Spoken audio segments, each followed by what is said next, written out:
मध्य प्रदेश में एक बार फिर ब्लास्ट कांड आया सामने, जहां इंदौर के महू थाना क्षेत्र अंतर्गत आंबा चंदन गांव में पटाखा फैक्ट्री में आग लगने के बाद हो गया बड़ा विस्फोट। बताया जा रहा है कि यहां केमिकल रखे रूम में लगी थी आग, जिसकी चपेट में आने से वहां काम कर रही 3 कर्मचारी झुलस जाने के कारण गंभीर रूप से हो गए घायल, जिन्हें फैक्ट्री मालिक द्वारा तुरंत अस्पताल में कराया गया भर्ती। मौके पर पहुंची पुलिस ने घटनास्थल का निरीक्षण कर मामले की जाँच की शुरू। मंगलवार को बसपा सुप्रीमो मायावती ने यूपी में अपनी 5वीं लिस्ट कर दी जारी है, जिसमें 11 प्रत्याशियों के नामों का किया गया ऐलान। मैनपुरी से सपा प्रत्याशी डिंपल यादव के खिलाफ नामांकन से 2 दिन पहले बसपा ने बदल दिया उम्मीदवार। गुलशन देव साख का टिकट काटकर अब शिव प्रसाद यादव को उतार दिया गया मैदान में। वहीं अन्य नामों में बदायूं से मुस्लिम खां, बरेली से छोटेलाल गंगवार, सुल्तानपुर से उदराज वर्मा, फर्रुखाबाद से क्रांति पांडे, बांदा से मयंक द्विवेदी, डुमरियागंज से ख्वाजा शमसुद्दीन, बलिया से ललन सिंह यादव, जौनपुर से श्रीकला रेड्डी, गाजीपुर से डॉक्टर उमेश कुमार सिंह व वाराणसी से अतहर जमाल लारी को बसपा ने अपना अधिकृत प्रत्याशी किया घोषित। संघ लोक सेवा आयोग यानी यूपीएससी ने सिविल सेवा परीक्षा 2023 का रिजल्ट कर दिया जारी, जिसमें 1016 कैंडिडेट हुए पास। लखनऊ के आदित्य श्रीवास्तव ने किया टॉप। आदित्य का पिछले साल आईपीएस में हुआ था सिलेक्शन, जिस पर वह अभी हैदराबाद में आईपीएस की ले रहे हैं ट्रेनिंग। यह उनका था तीसरा अटेम्प्ट। पहली बार में उनका प्री में भी नहीं हुआ था सिलेक्शन। आदित्य की इस उपलब्धि से परिवार में छाई खुशियां। मां बोली, मेरा बेटा बचपन से ही एक्स्ट्रा ऑर्डिनरी। यूपीएससी की परीक्षा में मध्य प्रदेश के छात्र छात्राओं ने भी मारी बाजी, जहां भोपाल की छाया सिंह ने 65वां स्थान किया हासिल। वह आईएएस छोटे सिंह की हैं बेटी। वहीं भोपाल की सचिन गोयल को 209वीं व समीर गोयल को मिली 222वीं रैंक। यह दोनों आपस में ही हैं सगे भाई। एक साथ दोनों भाइयों के सिलेक्शन पर परिजनों की खुशी का नहीं रहा ठिकाना। इधर धार जिले की माही शर्मा ने 106 और सतना की काजल सिंह ने 485वीं रैंक की हासिल। काजल के पिता विजय सिंह सतना के कोलुआ पुलिस थाने में सब इंस्पेक्टर के पद पर है कार्यरत।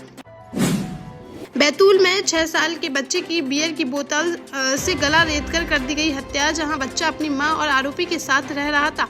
कुछ दिनों पहले विवाद के बाद महिला बच्चे को आरोपी के पास छोड़कर चली गई थी। इसी गुस्से में उसने बच्चे की कर दी हत्या। पुलिस ने शव को पोस्टमार्टम के लिए भेजकर हत्यारोपी को कर लिया गिरफ्तार। गंज क्षेत्र में मंगलवार सुबह की यह घटना। बुंदेलखंड के हमीरपुर जिले से बड़ी घटना आई सामने, जहां पहाड़ी रेरा गांव में एक महिला ने अपनी 6 महीने की बेटी को गोद में लेकर लगा लिया। गंभीर रूप से उसे सीएससी मुस्कुरा लाया गया, जहां से दोनों को प्राथमिक उपचार के बाद उरी मेडिकल कॉलेज के लिए कर दिया गया रेफर। यहां इलाज के दौरान दोनों की हो गई मौत। घटना के बाद से मृतका का पति बताया जा रहा है फरार। पुलिस ने दोनों शवों को पोस्टमार्टम के लिए भेजकर मामले की जाँच की शुरू। महुआ में घर में घुसकर नाबालिग के साथ रेप का मामला आया सामने, जहां पीड़िता की चीख पुकार व बचाव करने पहुंची उसकी बड़ी बहन के साथ भी दबंगों ने कर दी छेड़खानी। और जब उसकी शिकायत लेकर आरोपी के घर पहुंचा पीड़ित परिवार, तो दबंगों ने लाठी डंडों से पीड़िता और उसके भाई बहन के साथ कर दी मारपीट। पीड़ित परिवार के साथ हुई मारपीट का वीडियो सोशल मीडिया पर हुआ वायरल। शहर कोतवाली थाना क्षेत्र अंतर्गत एक गाँव का है मामला। पीड़ित परिवार ने पुलिस अधीक्षक से शिकायत कर न्याय की लगाई गुहार। आज झांसी के गुरसराय थाना क्षेत्र में 10 साल के बच्चे की गंदे पानी के गड्ढे में डूबकर हुई मौत का वीडियो आया सामने, जिसमें दिख रहा है कि बच्चा गड्ढे में गिर जाता है और उसकी तड़प कर हो जाती है मौत। इस पूरी घटना के दौरान उसका 5 साल का भाई बाहर खड़ा था। उसने एक छड़ी से अपने भाई को बचाने का किया प्रयास, लेकिन वह नहीं हो सका सफल। इसके बाद छोटा भाई वहां से चला गया और घर पर इस बारे में किसी को नहीं दी जानकारी। घटना का सीसीटीवी वीडियो सामने आने के बाद बच्चे की मौत पर उठ रहे कई तरह के सवालों से उठ गया पर्दा। जालौन में मंगलवार को सब रजिस्ट्रार कार्यालय बन गया जंग का मैदान, जहां फाइल को ऊपर नीचे करने को लेकर कार्यालय के अंदर अधिवक्ता और एक व्यक्ति के बीच हो गई कहासुनी, जिसके बाद दोनों के बीच जमकर हुई मारपीट। इस दौरान कार्यालय में मौजूद सब रजिस्ट्रार कल्पना अवस्थी घटना को देखती रही और उन्होंने नहीं किया हस्तक्षेप। मारपीट के दौरान दोनों लोगों के कपड़े तक फट गए। वहां मौजूद लोगों ने किसी तरह दोनों लोगों को समझा बुझाकर कराया शांत। वहीं इस घटना का वीडियो सोशल मीडिया पर हुआ वायरल। बीजेपी द्वारा लोकसभा चुनाव के लिए जारी किए गए मैनिफेस्टो को लेकर मध्य प्रदेश में पक्ष व विपक्ष में बार पलटवार जारी, जहां बीजेपी ने इसे भाजपा का संकल्प, मोदी की गारंटी दिया है ना।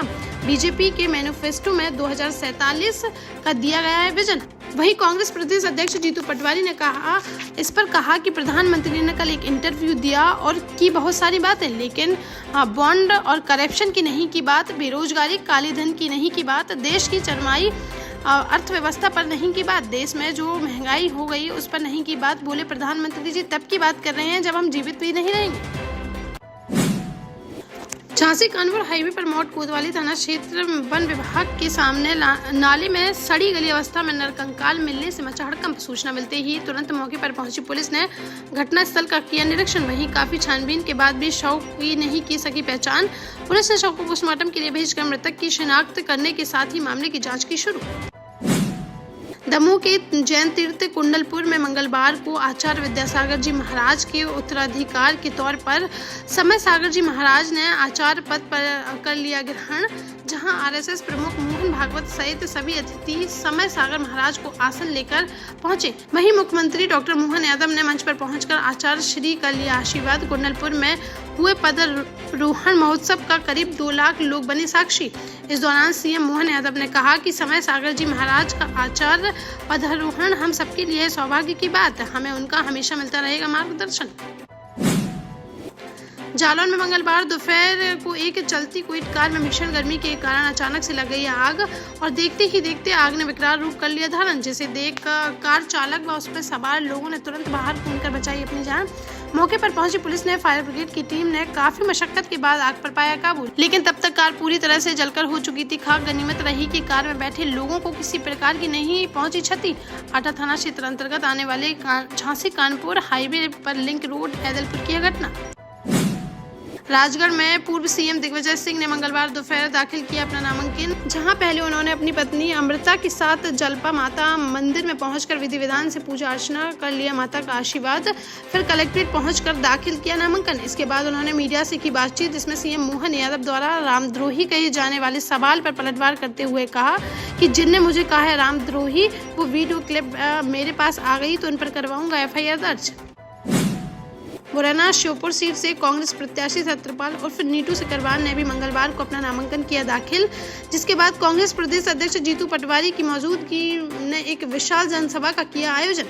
इसमें कांग्रेस प्रत्याशी नीटू सिकरवार के बड़े भाई विधायक सतीश सिकरवार काफी भावुक हुए आए नजर, जिसमें उन्होंने छोटे भाई को बताया लक्ष्मण। वहीं इसके बाद अपना संबोधन देने आए कांग्रेस प्रत्याशी भी नहीं रोक सके अपने आंसू और भाषण देते देते फूट फूट कर रोने लगे प्रत्याशी, जिस पर जीतू पटवारी ने उन्हें गले से लगा कर कराया शांत। भोपाल के वोच यूनिवर्सिटी कैंपस में तेंदुओं के मूवमेंट से देखने को मिल रही दहशत, जहां रात में 2 बार घरों के आसपास लोगों को घूमते हुए दिखाई दिए तेंदुए, लेकिन सर्चिंग में हो गया गायब। मंगलवार दिन में भी नहीं आया नजर। लोगों के अनुसार कुछ दिन पहले भी यहां देखा गया था तेंदुआ। कैंपस में सर्चिंग कर तेंदुओं को पकड़ने के प्रयास में लगी है वन विभाग की टीम। टीकमगढ़ जिले के देगौड़ा थाना क्षेत्र में एक दिन पहले हुए हत्याकांड का पुलिस ने मंगलवार को कर दिया खुलासा, जहां पुलिस ने 31 वर्षीय सुशील यादव की हत्या के आरोप में उसके मामा के लड़के ब्रजेंद्र उर्फ छोटे यादव और मृतक की पत्नी को किया है गिरफ्तार। पुलिस के अनुसार पत्नी से प्रेम प्रसंग के चलते मामा के लड़के ब्रजेंद्र ने ही सुशील की कर डाली थी हत्या। दोनों को गिरफ्तार कर कार्रवाई करते हुए भेजा गया जेल। जालौन में मंगलवार को खराब कटहल देने को लेकर पुलिस चौकी से चंद कदम की दूरी पर दुकानदार और ग्राहक के बीच हो गया विवाद। देखते ही देखते दोनों के बीच सड़क पर ही मारपीट हो गई शुरू। दोनों तरफ से जमकर चले लाठी डंडे, क्षेत्र में मच गया अफरा तफरी। मारपीट का वीडियो सोशल मीडिया पर हुआ वायरल, जिसको संज्ञान में लेते हुए पुलिस ने मौके पर पहुंचकर मारपीट करने वाले दोनों पक्षों के 4 लोगों को कर लिया गिरफ्तार और मामला दर्ज कर कार्रवाई की शुरू। ललितपुर के सीतापुर में 10 अप्रैल को 2 पक्षों में हुई थी मारपीट, जिसमें घायल एक युवक की झांसी में उपचार के दौरान मंगलवार को हो गई मौत, जिस पर आरोपियों पर हत्या का मामला दर्ज किए जाने की मांग को लेकर शव लेकर जिलाधिकारी आवास पहुंचे परिजन। यहां उन्होंने जमकर किया प्रदर्शन, जिसकी जानकारी होने पर तुरंत मौके पर पहुंचे सीओ सिटी समेत अन्य पुलिस अधिकारियों और आरोपियों पर कड़ी कार्रवाई किए जाने व जल्द से जल्द गिरफ्तार किए जाने का दिया आश्वासन। तब जाकर प्रदर्शनकारियों का गुस्सा हुआ शांत और वह शव के अंतिम संस्कार करने के लिए हो गए रवाना। देश का जाना माना सैनफिन ग्रुप आपके लिए फिर लाया है झांसी में वास्तु के हिसाब से फ्लोर प्लान सहित एक शानदार टाउनशिप, जिसमें सुरक्षा की दृष्टि से सीसीटीवी, एक ही ग्रैंड गेट से एंट्री और एग्जिट, चौड़ी सड़कें, parking, car wash area, senior citizen and international fountain parks, swimming pool, gym, badminton, tennis आदि courts, school, hospital, shopping mart आदि कई सुविधाएं। इसीलिए तो हम झांसी में लोगों की पहली पसंद।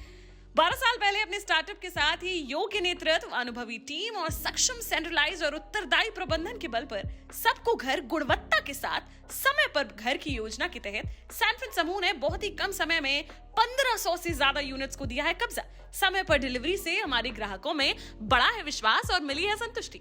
सैनफिन समूह ने बहुत कम समय में Sanfin Ashok city, green homes residency, green homes city, Sanfin Ashok valley, Delhi public school, Sanfin शाखा, केन सैनफिन अस्पताल सहित कई अन्य परियोजनाओं के साथ नई झांसी के निर्माण में स्थापित किया है एक बड़ा मुकाम। तो आप भी आज ही आइए अपने परिवार के साथ और कीजिए अपने सपने साकार।